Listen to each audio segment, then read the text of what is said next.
Hello and welcome back to my channel my philosophy. कैसे हैं आप लोग? आई होप आप सब मज़े में होंगे और बहुत बढ़िया कर रहे होंगे।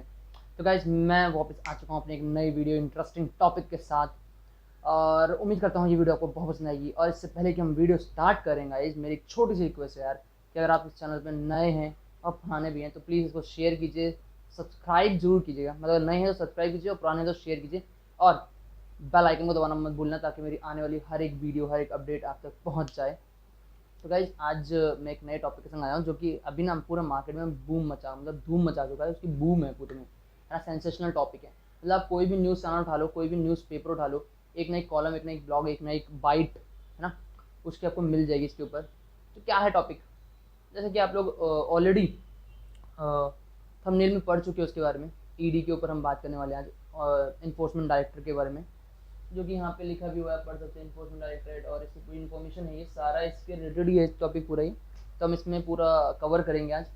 और हाँ, आई नो कि मेरी वीडियो बहुत टाइम बाद आ रही है, so I am so sorry about it, but अब कोशिश करेंगे कि सारी वीडियोज़ जल्द से जल्द आएँ और फुल कॉन्फिडेंस और फुल स्टैमिना के संग आएँ।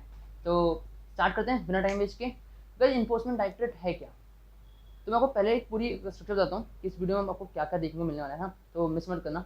सबसे पहले हम इसकी हिस्ट्री जानेंगे, और फिर ये जानेंगे कि कैसे ये इंडिया में वर्क करता है या बाहर भी कंट्रीज़ में वर्क करता है। फिर हम इसके रिसोर्सेज जानेंगे, सोर्सेज जानेंगे, पावर जानेंगे, और इसको पावर देने वाली वो चीज़ें क्या हैं, वो पॉइंट्स क्या हैं वो जानेंगे, ठीक है। और फिर थोड़े बहुत ब्लेम्स हैं जो इधर उधर लगते रहते हैं, वो उसको भी थोड़ा बहुत देखेंगे कि क्या हम, वैसे हम तो है नहीं उस लाइक कि हम उसको जस्टिफाई करें, क्लियरिफाई करें, वो तो कोर्ट में लोगों का काम है ना, तो कोर्ट का काम है, तो वो उनको करने देते हैं। अपन लोग आते हैं, इन्फॉर्मेशन गैदर करते हैं, ठीक है। तो चलो स्टार्ट करते हैं, स्टार्टिंग से स्टार्ट करते हैं, इसकी हिस्ट्री से। इन्फोर्समेंट डायरेक्टरेट बना कैसे और कब बना? तो एक्चुअली में ना, इन्फोर्समेंट डायरेक्टरेट कभी इन्फोर्समेंट डायरेक्टरेट था नहीं, वो इन्फोर्समेंट यूनिट थी। डिपार्टमेंट ऑफ इकोनॉमिक अफेयर्स में 1956 में जवाहरलाल नेहरू साहब की अध्यक्षता में ये बनाई गई, मतलब उनके अंडर में जब वो पीएम थे उस टाइम ये बनाई गई। फिर उनके नाम से जेएनयू भी है, एक अच्छी यूनिवर्सिटी है, लेकिन वहाँ काम बहुत बेकार होते हैं आजकल, बहुत बवाल होता है। खैर वो हमारा टॉपिक नहीं है, बहुत बताते हैं। तो 1956 में ये बनाई गई। इसका बेसिक जो काम था उस टाइम, तो वो था मनी लॉन्ड्रिंग और हवाला की जो ट्रांजेक्शन होती है, उसकी जो मनी पैसा होता था उसको रेगुलेट करना, उसके ऊपर निगरानी रखना, और उसके बारे में इंफॉर्मेशन लेना देना जो भी है, उसके ऊपर एक्शंस लेना, बेसिक काम ये था 1956 में। तो उस टाइम पे एक एक्ट लाया गया, foreign exchange regulation act 1956 to 1973, या देख सकते हो यहाँ पे। अब ये 1956 से 1973 तक, ऐसा नहीं कि इसके बाद ही खत्म हो गया या उसके बाद कुछ बहुत ज़्यादा चेंजेस हो गए, नहीं। ये उस टाइम पे जब लॉ आया गया था ना, पहली बार लॉन्च किया था, तब ये इतने साल तक, मतलब अगले आप समझ लो 17 साल तक ही ऐसे ही चलता रहा, कोई चेंजेस नहीं आया। उसके बाद थोड़ा चेंजेस किए गए इसमें। बेसिक इस एक्ट का काम क्या था कि जो पैसा बाहर जाता था इंडिया में, उसको रेगुलेट करता था, ठीक है। अब इसको कैसे देखो, पैसा दो तरीके से बाहर से आता है। एक होता है एफडीआई, फॉरेन डायरेक्ट इन्वेस्टमेंट, एक होता है ये फॉरेन एक्सचेंज, मतलब जैसे हमारे कोई फैमिली का बंदा बाहर बैठा हुआ है, ठीक है। अब कोई है आपका फैमिली वाला, कोई बाहर बैठा है, वो जॉब करते हैं, वहाँ से उन्होंने पैसे भेज दिए आपके खर्चे के लिए, महीने के लिए, वो एक रेगुलर चीज़ है ना। उस पर भी नज़र रहती है, लेकिन थोड़ी कम रहती है उस पर, क्योंकि वो रेगुलर ट्रांजेक्शन है। लेकिन एक अचानक से किसी रैंडम बंदे के अकाउंट में लाखों रुपया, करोड़ों रुपये एकदम सा ट्रांजेक्ट होता है ना, तो उसके लिए ये एक्ट था, कि फॉरेन एक्सचेंज रेगुलेशन एक्ट था ये, ठीक है। तो थोड़ा सा और आपको इसकी डिटेल देता हूँ ईडी की, कि जैसे कि मैंने कहा कि ईडी स्थापित तो बता दिया मैंने आपको, उसकी स्टेब्लिशमेंट जो डेट है वो बता दी, 1956 में थी।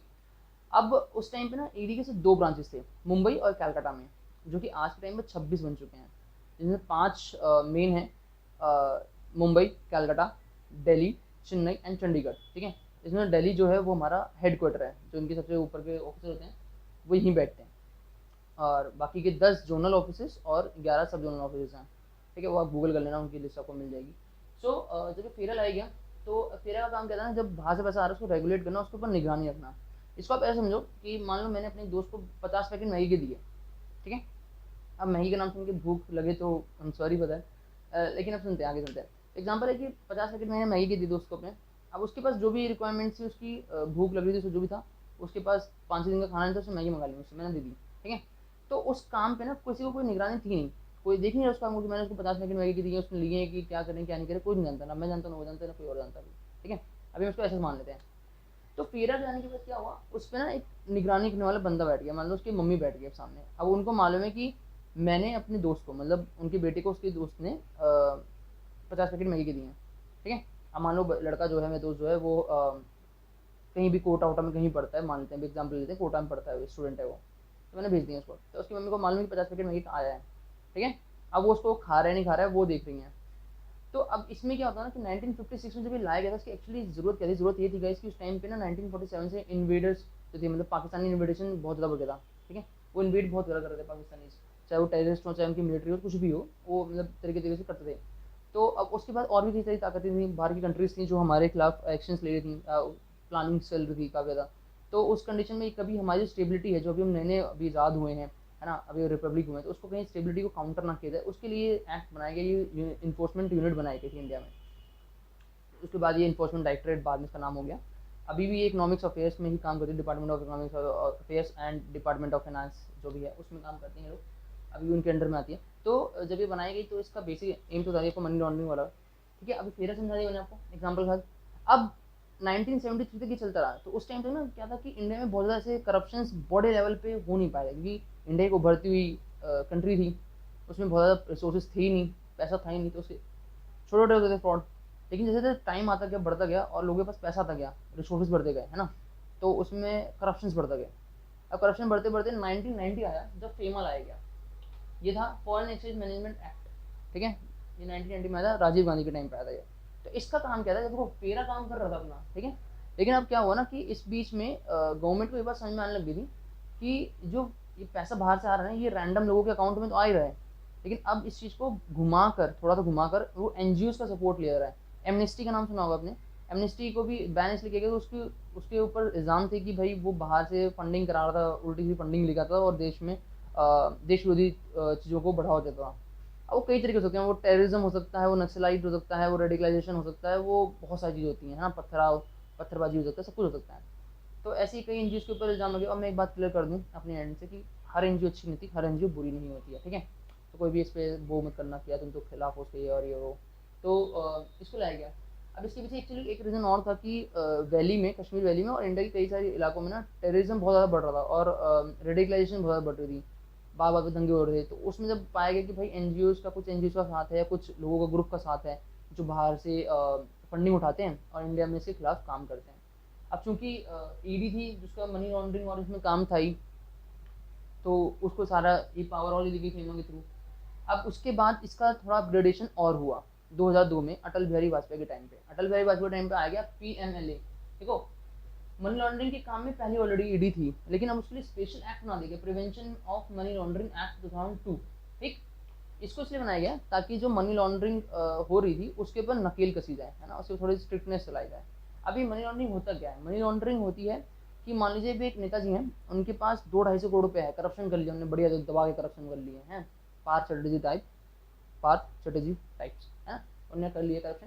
अब उनको डर है कि भाई पैसे इंडिया में रख नहीं सकते, तो उन्होंने क्या करा, अपने एक दुबई वाले दोस्त, इत्र वाले मित्र नहीं, दुबई वाले मित्र, उनको फ़ोन कर दिया कि भैया मेरे पास 250-300 करोड़ रुपया है, अब मैं तुम्हें भेज रहा हूँ, तुम इस पैसे को एक काम करो, घुमा कर किसी एनजीओ के थ्रू मेरे तक वापस भेजो।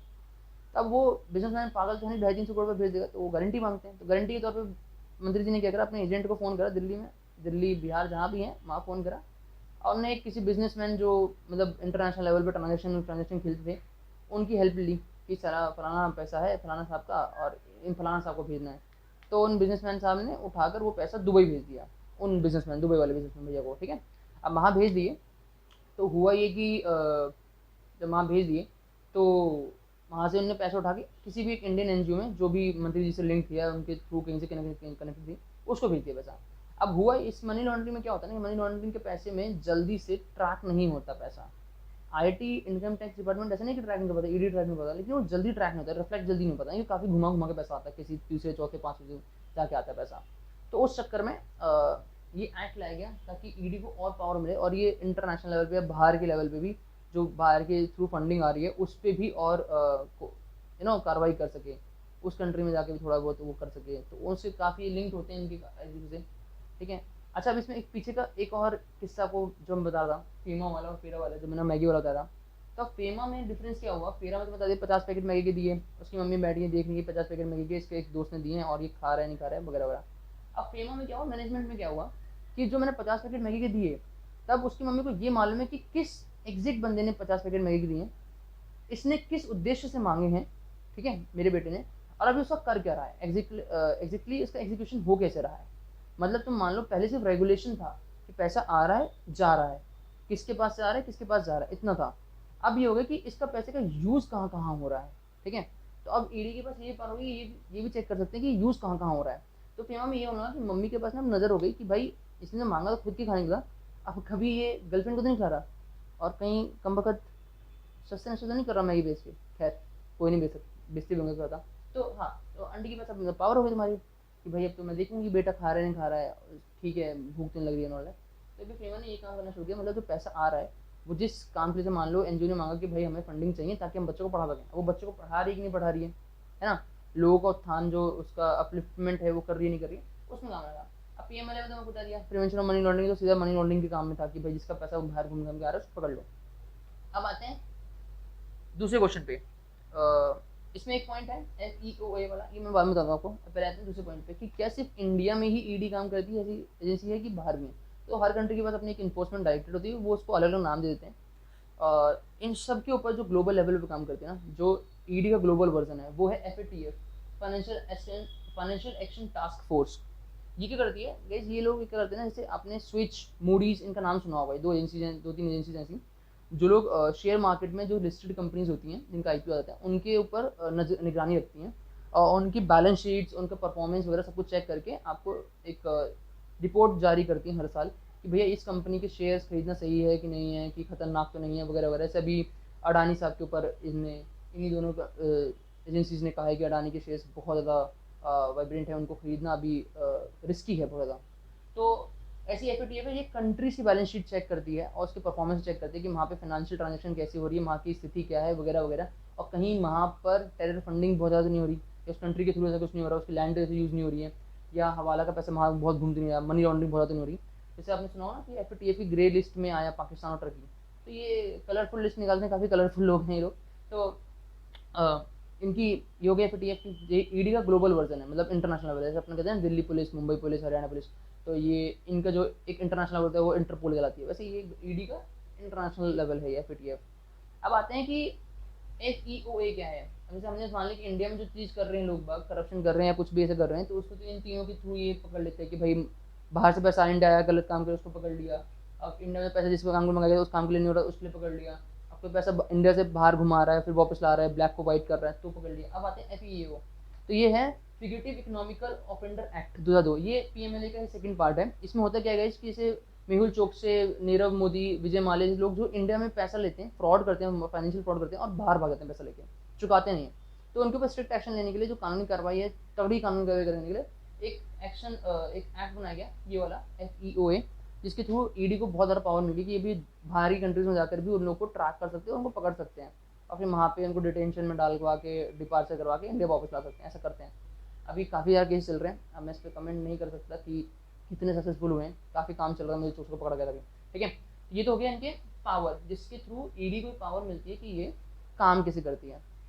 अब मैं आपको बताता हूँ कि ईडी एक्चुअल में अपने रिसोर्सेज मतलब जनरेट कैसे करती है, कैसे इनको इन्फॉर्मेशन कैसे मिलती है। आप दिमाग घूमेगा ना कि यार इनको पता कैसे चलता होगा, बिकॉज विजिलेंस होती है, हर किसी पे निगरानी रखी जाती है, हर किसी पे इन द सेंस कि जिस पे डाउट होता है। जैसे पुलिस वाले करते हैं ना कि कोई चोर उचक्का है, कोई क्रिमिनल है और शातिर क्रिमिनल है, तो उस पर निगरानी रखी जाती है, उसके फ़ोन टैप किए जाते हैं उसके साथियों के वगैरह वगैरह, तो हफ्ते 1.5 हफ्ते 10 दिन जितने भी इनको टाइम लगता है वो करते हैं। लेकिन इनके केस में क्या होता है ना, ये महीनों महीनों की ट्रैकिंग होती है, क्योंकि ट्रांजेक्शन की ट्रैकिंग करनी है आपको, आप एक दिन की ट्रैकिंग करके नहीं कर सकते। तो इसके लिए क्या होता है, सबसे पहले इनको इन्फॉर्मेशन देती है बैंक, इनका सोर्स सबसे बड़ा होता है बैंक।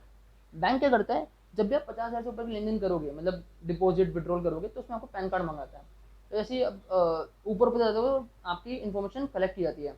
बैंक इन्फॉर्मेशन कलेक्ट करके देता है IT को, मतलब इनकम टैक्स डिपार्टमेंट को।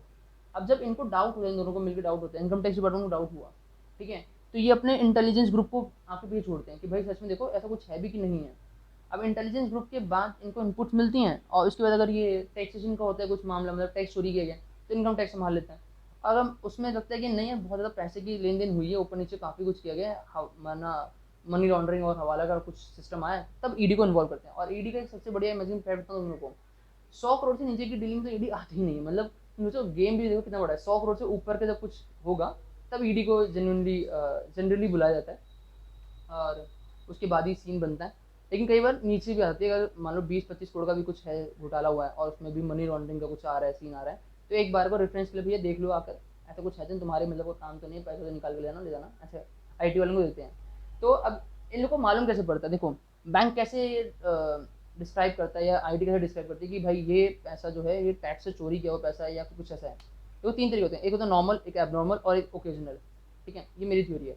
तो नॉर्मल हो गया कि भाई जो बिजनेसमैन है, ठीक है, बिजनेसमैन चाहे वो दुकान शॉपकीपर हो चाहे बहुत बड़े अंबानी साहब कुछ भी हो, तो उनके में नॉर्मल फ्लो में पैसा जाता है। ठीक है, बैंक में ट्रांजेक्शन होती है, उनके अकाउंट्स में ट्रांजेक्शन होती है, NGOs में ट्रांजेक्शन होती है। ठीक है, अब उसमें क्या होता है, वो कुछ लिमिटेड नहीं होते, वो बहुत लाखों में करोड़ों में कुछ भी जाते हैं उनके, तो नॉर्मल काउंट किया जाता है। इसलिए वो पैन कार्ड मांगते हैं ताकि आपकी जो इनकम रिपोर्ट है वो जनरेट करके वो चेक कर सके कि रेगुलर फ्लो है इतने पैसे का कि अचानक से आया। उसके सेकंड में आता है ओकेजनल। ओकेजनल क्या होता है, एनजीओ से ओकेजनल होता है, मतलब आपने कहा साल भर में कभी फंडिंग आ रही है किसी एनजीओ में, किसी में 6 महीने में, 3 महीने में, 2 महीने में, ऐसे मतलब रुक रुक की फंडिंग आती है उसमें, तो वो एनजीओ होता है। ठीक है, उसमें एनजीओ का केस मिल जाता है। अब आते हैं एबनॉर्मल पे। एबनॉर्मल मतलब कोई आम इंसान, आप जैसे मेरे जैसे इंसान है, उसके अकाउंट में अचानक से 50 लाख 60 लाख रुपया, 25 लाख 30 लाख रुपये एकदम से फ्लो हुआ, ट्रांजेक्ट हुआ। एक बार हुआ चलो ठीक है, मान लिया कि भाई ज्वेलरी बेची होगी या प्रॉपर्टी बेची होगी, कुछ हुआ होगा। बट अब अगर वो ऐसा होता रहे, ओकेजनल बन जाए, मतलब कुछ भी ऐसा आपका कोई प्रॉपर्टी नहीं है, आपकी कोई बिजनेस नहीं है, आप कोई गवर्नमेंट ऑफिसर कुछ भी नहीं हो, तब आपके में होता है। और गवर्नमेंट ऑफिसर्स के में भी चेक किया जाता है, अब नॉर्मल चीज़ों पे ही उनके डाउट होता है। ठीक है, कि भाई आपकी सैलरी है 80,000 90,000 1 लाख 1.5 लाख, आप इतना सारा पैसा कहाँ से लेके आए। जैसे अभी हमने देखा हो ना कि MP के एक RTO ऑफिसर, उसके घर पे जब रेड मारी गई तो 3-3 फॉर्चुनर निकली। मतलब RTO ऑफिसर की कितनी सैलरी होगी, 1.5 लाख मुश्किल से मुश्किल। ठीक है, 1.5 लाख की सैलरी में आपने 1 करोड़ 20 लाख की 3-3 फॉर्चुनर खड़ी कर दी घर में, मतलब 10 साल लगते हैं उसको पूरी सैलरी को सेव करते हुए, कुछ भी खर्चा ना करे, 10 साल लगेंगे तब उसको 1.5 करोड़ रुपये खट्टा होगा, तब 1 करोड़ 20 लाख की गाड़ी लेकर सकता है बंदा वो। लेकिन 3-3 फॉर्चुनर खड़ी है उसी घर में, लग्जरी एकदम आइटम भरपूर है। अब इत्र वाले मित्र जो थे हमारे यूपी वाले, तो उनके घर में भी ऐसी रेट पड़ी कि भाई, खैर वो तो घूमते फटीचर स्कूटर पे, अब आपको उनके घर में कैसे पड़ी। तो उस कंडीशन में क्या होता है, अब आता है हमारा चौथा पैनल, ये होता है पेटिशनर या फिर लोकल बॉडीज। पेटिशनर कौन होते हैं, जैसे आप मान लो आप कहीं गए सरकारी दफ्तर में और आपके संग करप्शन हो गया, मतलब आपसे घूस मांग ली गई, आपको घूस ही नहीं पड़ी, आपने जाकर फलाना आदमी के बाबू साहब के बारे में, अफसर के बारे में कंप्लेंट कर दी, तो आप हो गए पेटिशनर।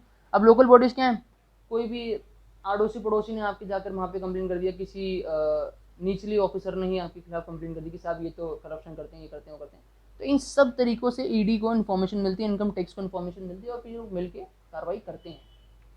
तो ये तो मैंने बता दिया आपको कि ED की पावर क्या है, कहाँ से मिलती है, और एक कार्रवाई किन रिसोर्स के दम पे करती है। करेक्ट, आर्टिकल्स हैं, एक्ट्स हैं, बहुत सारे हैं उसमें, तो वो पढ़ने की जरूरत नहीं है, उसमें इतना ज़्यादा घुसने की जरूरत नहीं है। अब आते हैं कि ED में काम कौन कौन करता है और ED में सिलेक्शन कैसे होते हैं। क्या कोई भी घुस जाता है क्या, नहीं। तो ED में देखो IAS IPS IRS और इनकम रेवेन्यू डिपार्टमेंट होते हैं, उसके कई सारे ऑफिसर्स होते हैं, स्टेट ऑर्गेनाइजेशन होती हैं, स्टेट रेवेन्यू डिपार्टमेंट होते हैं, उसके ऑफिसर्स होते हैं, SDMs होते हैं, HDMs होते हैं, काफ़ी सारे लोग होते हैं। मैंने आपको 26 ऑफिस हैं, जिसमें जोनल सब जोनल भी हैं, तो सारे स्टेट्स के लोग इसमें काम करते हैं। UPSC के थ्रू इनकी सिलेक्शन होते हैं, कभी कभी डिपार्टमेंटल सिलेक्शन होता है, और कई बार लोग डायरेक्ट रिक्रूटमेंट भी कर लेते हैं किसी किसी पोस्ट के लिए। तो ऐसे तो आपके आते हैं ये लोग कि भाई काम कौन कौन करता है। ठीक है, अब चलते हैं कि ED सच में ही जो एलिगेशंस हैं जो विपक्षी दल लगाते हैं कि ED तो एक टाइप से पैराट ऑफ सेंट्रल केज बन गया है, जैसे हम CBI को ये लोग कहते हैं कि CBI केंद्र सरकार का पिंजड़े का तोता है। तो पहली बात तो हमें ये समझनी जरूरी है कि जो लोग ये ब्लेम लगाते हैं, जो ये लोग इल्ज़ाम लगाते हैं, वो खुद लोग उसमें कभी ना कभी केंद्र सरकार में किसी न किसी रूप में रहे हैं, या तो फिर आएंगे ही। ठीक है, तो रहते ही हैं, कभी ना कभी रहे होंगे। जैसे ये चाहिए वाले हो गए, चाहे झाड़ू वाले हो गए, चाहे लालटेन वाले लोग हो गए। तो झाड़ू वाले तो नहीं आए केंद्र सरकार में, खैर, लेकिन बाकी लोग तो आए ना। अब देखो, जैसे मैंने आपको बताया ना, मेहुल चौक से विजय माल्या और इन सब पे, पार्थ चटर्जी के ऊपर आया, इत्र वाले मित्र के ऊपर केस आया, सबके ऊपर आया है ना, RTO ऑफिसर के ऊपर आया, झांसी के IAS ऑफिसर के ऊपर आया था जिनके 19-20 करोड़ रुपया घर से मिला था। तो ऐसे ही अब दिल्ली में जो शराब नीति लाई गई थी, उसको बंद किया गया अभी, तो उसमें भी एक जो स्टेटेड अमाउंट है ना, वो है 144 करोड़ रुपीज़। तो वो भी टैक्सेशन है, मतलब टैक्स चोरी किया गया और उसको पूरा देखिए डाइल्यूट कर दिया गया, टैक्स को पूरा माफ़ कर दिया गया, टैक्स और ये सबको। तो उसमें भी चांसेस हैं कि अपनी ये सॉरी ED आएगी, और CBI को भी रेफर किया गया, रिक्वेस्ट की गई कि आए, लेकिन ठीक है, देखते हैं, उसमें ED आने के चांसेस ज़्यादा है।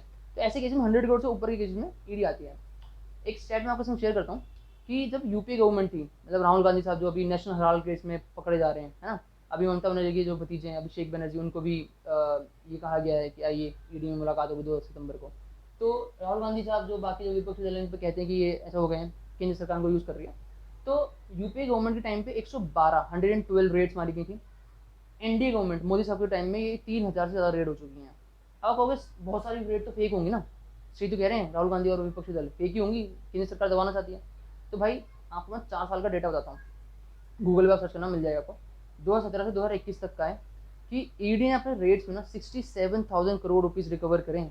67,000 करोड़ रुपीज़ मतलब ऑलमोस्ट $8.5 बिलियन आज की डेट में, 8.25 से $8.5 बिलियन का पैसा। तो ये तो नहीं सकता ना कि हर एक रेड फेक होगी, हो सकता है कुछ रेड पॉलिटिकल एजेंडा की तरफ की गई हो, मैं ऐसा ब्लेम नहीं करता, मैं कोई नहीं ब्लेम करने वाला। लेकिन जैसे वो लोग कहते हैं, क्योंकि इन लोग का क्या भरोसा भाई, ये लोग तो ईवीएम मशीन पे भी ब्लेम करते हैं, ये लोग तो हमारी सेना पे भी इल्ज़ाम लगाते हैं, उन पर भी डाउट करते हैं, तो इनके ऊपर तो क्या ही विश्वास कर सकते हैं। लेकिन फिर भी अब विपक्षी दल है तो कहना तो बनता है, उन्होंने कह दिया है, तो मेरे को लगा कि काफ़ी ज़्यादा बूम चल रहा है इसका, तो मैं आपके साथ शेयर कर दूँ इस वीडियो को। आई होप आपको ये वीडियो पसंद आई, समझ में आई होगी, मेरा पूरा जो मैंने आपको समझाने की कोशिश की है, कोशिश आपको अच्छी लगेगी। अच्छी लगी तो यहाँ तक आए तो लाइक करके जरूर जाना, और हाँ अपना ओपिनियन जरूर बताना गाइस, क्योंकि ये चैनल उनके लिए नहीं है जो लोग डिप्लोमेसी और पॉलिटिकली करेक्ट रहना चाहते हैं। मेरा ये चैनल स्पेशली उन लोगों के लिए है जो स्ट्रेट फॉरवर्डली अपनी ओपिनियंस को रखना चाहते हैं और फ्री ओपिनियंस, फ्री व्यूज़ को सुनना चाहते हैं, है ना। तो मैं अपनी तरफ से दे रहा हूँ, आप अपनी तरफ से कमेंट्स में जरूर दीजिए अपनी ओपिनियन, अपनी राय जो बताइए कि आपको क्या लगता है, ईडी सच में ही केंद्र सरकार का तोता बन चुकी है या फिर ये सब एलिगेशन हैं वगैरह वगैरह। और हाँ एक चीज़ का ध्यान रखना कि क्रिटिसिज्म जरूर करना, हेल्दी क्रिटिसिज्म करना, लेकिन किसी भी स्पेसिफिक जेंडर के पार्ट्स को उजागर करने वाला कोई भी शब्द आप यूज़ नहीं करना। मतलब इन शॉर्ट गालियाँ मत देना भाई, मुझे को नहीं किसी को भी मत देना। क्रिटिसिज्म करो, हेल्दी क्रिटिसिज्म करो, है ना, हमें हेल्दी क्रिटिसिज्म करना है, ना कि ऐसा कोई कि जो पढ़ने में अच्छा ना लगे। और अगर अच्छे क्रिटिसिज्म के पॉइंट्स आएंगे तो डेफिनेटली मैं अगले वीडियोज़ में उनको उठाऊंगा। और हाँ प्लीज़ बताना अगली वीडियो आप किसी बता दो, टॉपिक्स बता दो, तो मैं उनके ऊपर रिसर्च करके मस्त मस्त वीडियो लेके आता हूँ, फिर अच्छे से एग्जाम्पल के साथ लेके आता हूँ। आई होप आपको मैगी वाला एग्जाम्पल समझ में आया होगा। ठीक है, तो इस वीडियो को यहीं पे एंड करते हैं। बाय बाय, सी यू, अपना ख्याल रखो, जय माँ भारती।